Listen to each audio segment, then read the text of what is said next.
Welcome to Man Does Tech, where I solve the problems you didn't even know you had. You already saved a backup, so start by opening the document and switching to print layout or draft view so the index shows correctly. Click anywhere inside the index block. Word treats it as one field, so you can edit or remove it. Once clicked, you'll see a gray highlight or field braces. That tells you the index is selectable as a unit. Make sure you're not in read mode because you need editing access. Now you're ready to remove or modify the index safely. With the index field selected, unlink it by pressing Ctrl plus Shift plus F9. This converts the field to static text so you can see its entries. Once it's unlinked, press Delete or Backspace to remove the block entirely.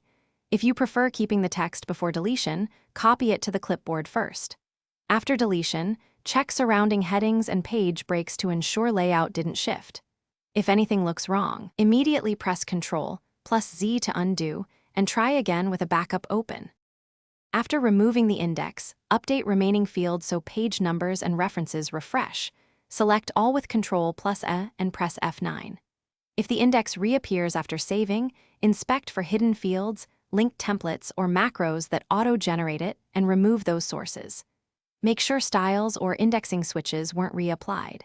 If something goes wrong, restore from your backup, use Document Inspector to find residual fields, or search for XE index entries to delete them. That fixes most stubborn. Thanks for watching. If you found this helpful, don't forget to like and subscribe.